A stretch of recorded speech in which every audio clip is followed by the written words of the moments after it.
Ketika kritikan dan banyak ketidaksetujuan terhadap keputusan Biden dan sekutu atas kebijakan menjatuhkan sanksi ekonomi terhadap Rusia ternyata benar, berbalik ke arah Amerika yang merugi. McDonald, KFC, Apple Store, dan banyak lagi perusahaan multinasional Amerika yang berinvestasi di Rusia semua mengeluh dan rugi. Tekanan Amerika lainnya seperti tidak boleh menggunakan SWIFT transfer terhadap dolar ternyata telah disiapkan serangan baliknya oleh Rusia. Tepat 1 bulan setelah sanksi ekonomi dijatuhkan ke Rusia, Rusia melakukan serangan balik dalam perang ekonomi dengan Thanos Amerika Eropa Barat tersebut. Apa yang Rusia lakukan? Yaitu de-dolarisasi, yaitu tidak menggunakan dolar dalam transaksi, padahal 75% transaksi dolar di dunia bertransaksi keluar masuk Rusia kira-kira 5% kontribusinya menggunakan dolar yang berhubungan dengan Rusia. Memang terlihat kecil, namun kalau strategi Rusia tersebut berhasil dalam mengcounter financial warfare tersebut, maka kekuatan dolar di dunia semakin melemah dan semakin banyak yang akan meninggalkan dolar, terutama dalam transaksi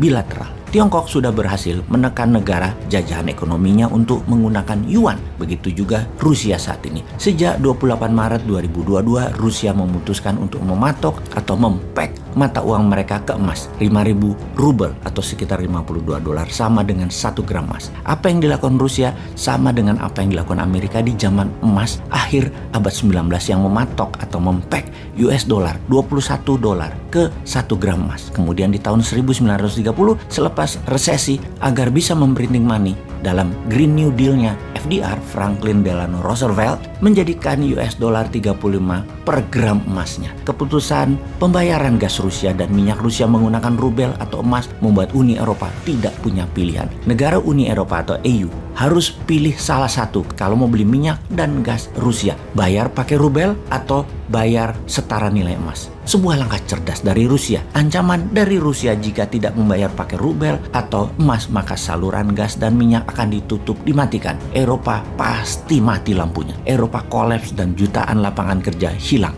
dalam seketika. Inilah yang menjadikan bahan diskusi di banyak institusi ekonomi dunia, dan banyak negara dunia mulai menghitung-hitung kemungkinan terburuknya. Dunia masuk dalam era baru ekonomi dunia. Kita menyaksikan sejarah baru lahir, sejarah transaksi pembayaran, di mana belum 100 tahun dolar berkuasa mengambil alih dari pound sterling yang menjadi penguasa mata uang dunia di abad 19 dan abad 20, diambil alih oleh dolar. Sekarang dolar ditantang rubel berunderlying emas. Di Indonesia ada dinaran yang telah membuat rupiah di aplikasi dinaran di back by gold atau rupiah setara emas. Namun dinaran masih menggunakan floating exchange price sesuai demand supply bid over price dari para buyer dan para seller. Rubel di pack diam emasnya alias pakai fixed price. Ya, kita lihat saja mana yang bisa diterima nanti oleh pasar. Gold floating exchange rate ala dinaran atau gold fixed exchange rate ala rubel. Walaupun dinaran belum punya nuklir, namun tetap optimis ke depannya. Barang-barang Rusia melakukan de-dolarisasi dan bertransaksi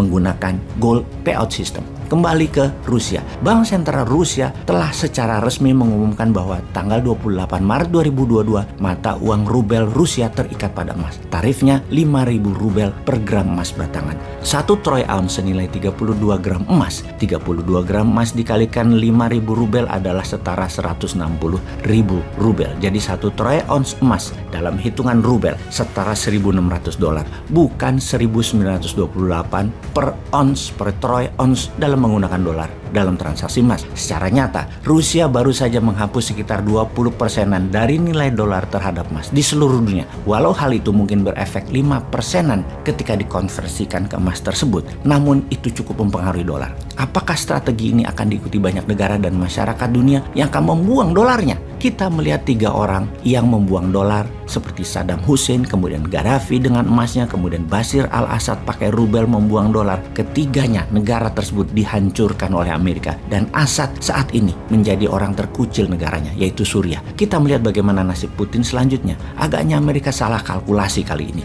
Thanos memiliki lawan seimbang saat ini. Semua itu menunjukkan satu hal, bahwa perang dunia ketiga sudah berjalan.